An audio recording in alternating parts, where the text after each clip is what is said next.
play. So weird how you were staring directly at me when you said sweaty, but that's fine. We'll let it go for now. Fully's like, actually, I'm not briefly sweaty. too on that topic before we kind of go into the guided tour of these maps. Having had so much time to sort of be a part of building the tapestry that so much of our PvP happens on, what were some of the key lessons that you've kind of taken away from having built those maps and seen them go through everything from trials to quick play and bringing forward those lessons into these maps? Yeah, I think one thing that is always at the forefront of our minds is trying to strike that balance between providing the playground for players to express themselves and express their guardian and their play style. So a lot of verticality, a lot of movement, and then balancing that with making sure players understand where they're getting shot from, and creating a satisfying PvP engagement that doesn't leave players cursing the map or feeling like they don't understand why they died. So we want to make sure that players have This guy we want to definitely made provide multiplex. a choice for players that's always available to them to riff and to work with their team to use the map to their advantage. So it's a balancing like a complex gameplay space that allows a lot of movement and freedom without opening it up so much that you're not understanding like, geez, I can get shot from so many different places. Certainly. So we really it's a little bit of back and forth. We'll open it up. We'll try some things. Especially this time around, we tried some stuff and got into the weeds a little bit. But I think that's all part of the discovery process of finding the gameplay that we want to create. And so we go a little further, maybe too far in the openness and Swiss cheese, and then we bring it back and make it a little bit more focused and really dial in the engagements that we want. That's awesome. I mean, speaking of getting in the weeds, there's no time like the present. Shall we go ahead and dive on in? Absolutely. Excellent. Let's see it. On in. Let's see all the right, new we got map. the first of 3 maps to go ahead and show off. This is the we have one on Europa, one on Neomuna, and then one on one of the pyramid ships in Essence, I believe is the name of the location. So this is the first one. This is here on Europa.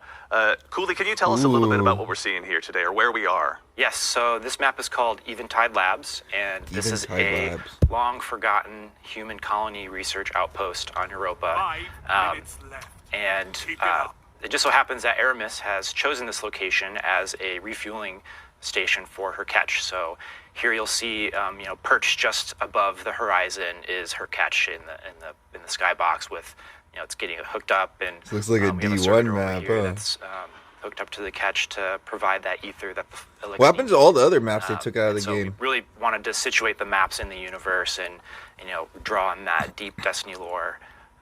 But yeah, we definitely have a presence of Fallen here, set amongst the abandoned human, ice-encrusted structures of the past, which has been a really fun environment to work on. We definitely want to bring in as many new palettes Remember as that possible map from because Destiny there's so 1? much great environment art content. The palettes are really cool, and we want to use those in PvP wherever we can, just to the different palettes have That's different from Destiny character that 1. leads to different gameplay spaces. This is the Also, exact when map. it comes to kind of finding these maps of place in the world, Rob, having kind of looking at They did through an change it, artistic looks like, a little bit. What were some of the challenges or even kind of exciting opportunities potentially of finding, new places for these maps to live in the more modern era of Destiny that we've been experiencing more recently? Well, we really wanted to make sure that when we do an update like this, it's Yeah, a it major is, refresh dude. to the map. They rotator, freaking right? did it, we're bro. adding And they quite a just bit of made it variety ice. here. We wanted to make sure that we had 3 distinctly different places and people places know. that players hadn't seen a bunch of times. So fortunately, we had these available to us. And That's crazy.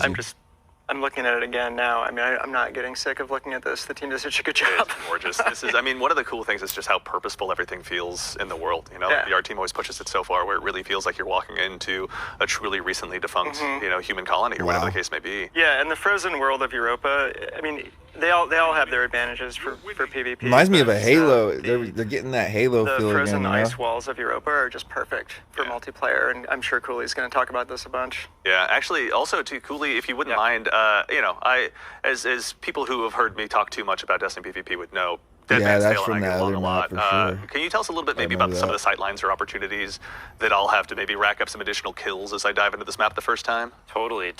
If long range is your thing, this spot out here is definitely the place for you.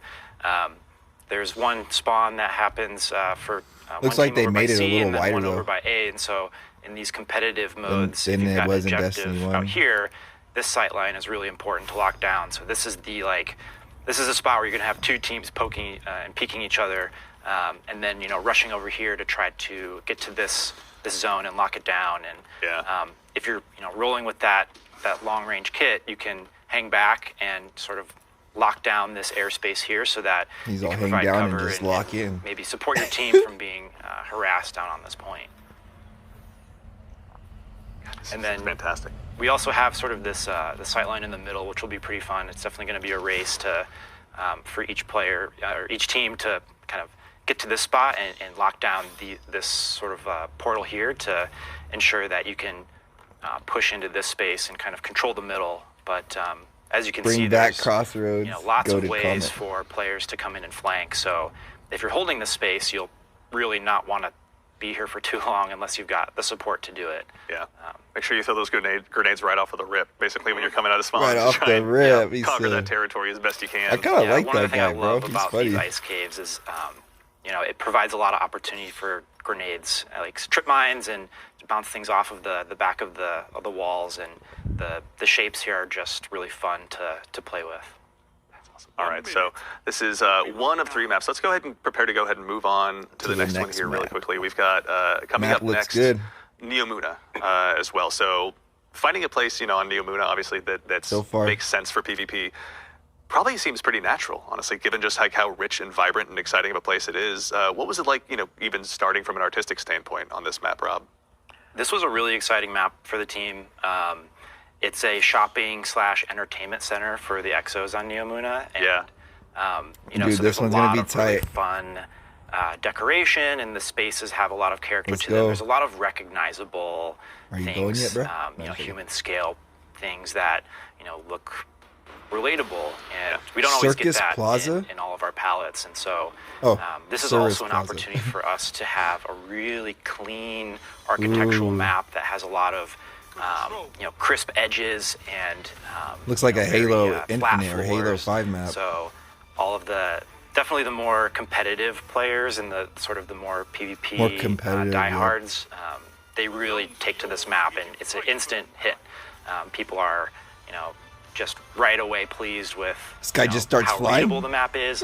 It's one of those maps that you play a couple times and you Developer get it, mode, you guys. understand that it's all about the center can atrium room use that cheats, not is really. really open and kind of has this big pit in the middle, and then Dude, there's this area looks down like here, reflection which is, from where a lot of from objectives spawn, and there's some special ammo down Halo here. But then there's Reach. also this Is place this over here reflection? where the heavy ammo spawns, and players will oftentimes just pop up here to do a quick check and maybe Look, I try called to it get Halo a cheeky Reach, kill bro. on somebody who's maybe running Halo from Reach. cover to cover, but you can't hang out here for very long because you've got so many different angles at which you can get shot from. But that's kind of like that balance. Halo of what I was talking map, about let's before. Like, go. We want to provide that, but we want to make sure that it's Reflection. not too powerful, or it's a risk reward, right? You're making a trade off, and the We know players what who you are guys using did. the map well and who understand the map will be able to use it to their advantage. Yeah, actually, also too, to kind of focus on the readability. I remember overhearing some discussions with you designers talking about the clean zone in PvP. Can you tell us a little bit about what that is and how it kind of helped inform the design of this map? Yeah, definitely. I think the clean zone is something that a lot of developers really use to sort of create this space for the player to pop, right? To like really stand out from the environment. And so for us, it's about where the player's head height is. And this map is, just one of the examples of that's how cool. It's it like a can bar. really provide for a good PvP experience to have this sort of mark on the wall where you can kind of expect players to reside in. Yeah. Till they jump around and strands suspend you in the air, and you're just left there cursing the heavens for a little while. Maybe I'm speaking on my own behalf. This is looking fantastic. Yeah, this is, I will say, one of the maps that, having done a little bit of play testing myself, I still have to give you credit for perhaps one of the most diabolical heavy weapon spawns, or heavy ammo spawns, rather, I should see, in any PvP map. Like the sheer amount of risk reward that goes into just making your way safely, or so you think, out to that particular territory. Yeah, it's like Halo. You know, as you guys were even building that You have to balance fight in for of heavy. these consumables on the It's just map, not given Cooley, to what was you. it like, sort of having that process Fight for the evolve power. or grow? Yeah.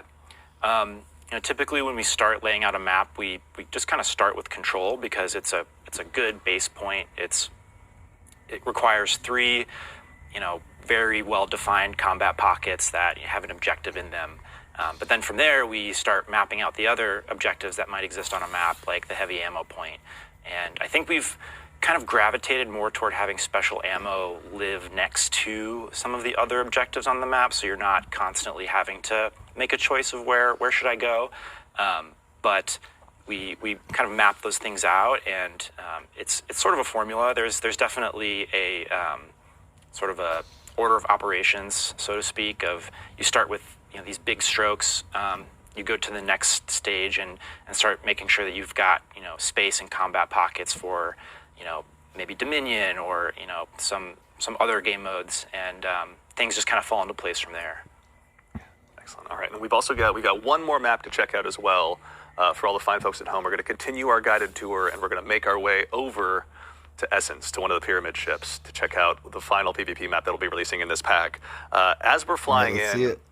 I gotta give you guys credit. Like the space that exists inside those pyramid ships that's being terraformed by the Traveler looks just absolutely incredible. But this is the first time you guys have had a chance to really flex your muscles and build a PvP map out here.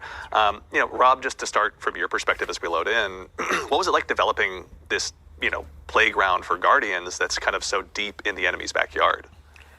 I think it was really tough. I remember there were quite a few iterations of this map, and I know Cooley's going to go into more detail, but like from a high level, it's a pretty inherently noisy palette. Cooley was talking about the clean zone. There's some palettes in the game that are just very visually noisy. So the geometry is noisy. They create a lot of shadow and a lot of highlights just by the geometry itself. And then the textures, the shaders that are on the geometry, those can be noisy. Yeah. And then there's the clutter of the palette. So when you have so it's like an environment with a lot of nightmares. entropy, and there's just Crucible nut. rubble everywhere, there's like garbage strewn around or plants hanging down, like we often do in Destiny, we have to declutter. Some of like the European Dead Zone maps, for example, are highly cluttered. And so this was an example of one of those fairly entropic, high clutter palettes that the team had to kind of wrangle into shape. Yeah. And I'm sure Cooley's going to talk about that process because it was quite a process. Yeah. Actually, Cooley, I'd love to continue and just start there. Taking this space on a pyramid ship and kind of making it suitable for a PvP map. What was that process like from your perspective, kind of from more of a design It's a side? clean map. Yeah, it's again a process of back and This forth. looks so lit. We start with mass out, and mass out is the simplest and cleanest a map will ever be. And from there we start developing the spatial character of the map. And one of the things we like to ask ourselves is, what is this place? And even with a more Can't wait to hit a abstract seventh palette column here. like the Essence ship, it's worth asking that question because we can leverage spatial archetypes that just kind of like naturally resonate with people. So like here we have, in this map, we have sort of these dueling huts, or these dueling ziggurats, and inside of them is this artifact or shrine. So maybe this is maybe this part of the ship is a collection of mysterious artifacts that the witness has collected. And so we lean on those things to give a little bit of rhyme and reason to a space that otherwise is completely abstract. And that is also really useful for us in terms of we can make any kind of space we want. Like, we're not limited by architectural constraints, but it can be tough sometimes to orient players in the map when you don't have things like doors or like TVs or any sort of human scale architectural pieces that kind of clue you in. So. Yeah. I see. It's also, too, I remember we were talking a little bit before the show, Rob, even about, what it was like from a design standpoint and bringing in external testers to try these maps out for the first time. Can you tell us a little bit about that experience, kind of as you, I think, phrased it, discovering your own blind spots? Yeah, well, we've done this before for years, really. And we did it again here, and it was, I think, really successful because, it was 2 days. They ran through these maps when they were still in development. They weren't too far enough along where we couldn't make some pivots that we needed to. Yeah. And they found a lot of stuff. I mean, for this map, for example, we thought it was in a pretty good place. Yeah. And a lot of things were called out. They didn't pull any punches. They were honest and clear and constructive with the feedback. And it wasn't super easy to hear it all, but Sure. when the team listened to it, and we took tons of notes, and it was also about, they gave feedback on our sandbox as well. Yeah. But lots and lots of map feedback. It was incredibly useful, and just another lesson in what we don't see. Yeah. And it's so valuable to do that. And these, I can't say who they were, but they're very well-known community players. Maybe some folks in chat, who knows? But Yeah, but we we really were careful about who we brought in because we wanted people that would be very pragmatic. They weren't interested in their own YouTube monetization strategy or how they particularly make content. They wanted the game to be in a great place. They wanted PvP to be in a great place for the community. Oh, these are and for professional Destiny. PvP. Absolutely. Right? And they were carefully selected that way, and great communicators who could articulate the feedback. They could really speak to what they were experiencing and what we could do to fix what they were experiencing. Yeah. And I'd like Cooley can probably say what he thinks about it too, but I was just blown away by how valuable that was, and we definitely want to keep doing that. Certainly. Thank you for some new Cooley, maps. Can you tell us a little bit more about that experience on your side as well? Totally. I mean, it's so fun to, those are some of my favorite moments when we can get a bunch of, super fans from the community in and show them work in progress stuff, and they can actually give us real actionable feedback that we take back to our desks and talk about it, and we discuss how can we sort of take their feedback and move forward. And this content is for them in a big way, right? Like we need their approval. Like we absolutely, that's our mark. That's our goal is to create content that they're going to love playing and that they're excited to play and that their communities are going to get excited to play. And, Let's see if I got the emblem yet. Learn together and build strategies for. That's the funnest part of the job. Yeah. I mean, also, Cooley, on your side in general, what are you most excited for players to experience once this gets out into the world with Into the Light? Yeah, I'm excited to see these maps rotate into trials. I'm excited for players to have a totally new trials experience that, is going to be a sort of an experience of discovery of these new spaces and new strategies, and for players to also, the meta isn't really formed yet. I mean, we sort of know how the map plays, but it's always a fun surprise to see in the wild just how the map ends up sorting out and what people end up doing, and we're really looking forward to just watching what happens. Yeah. I mean, I count myself among the many that are excited to go ahead and dive on in, having more Illuminati playgrounds to go ahead and dive on in on trials, no matter what the case is. Maybe try and go ahead and actually get some more competitive rank. Cooley, thank you so much for taking the time to walk us through these today. We really appreciate it. Anytime, my pleasure. Excellent. And all right, well, we'll go ahead and use that as a moment to conclude the quick tour as well of the PvP maps. We got a quick question from chat from Jakesaur asking about, are we going to get a playlist or mode? It'll be just these new maps during Into the Light. And the answer is yes. When they launch on May 7th, we'll have a 3v3 playlist to go ahead and talk just about these items.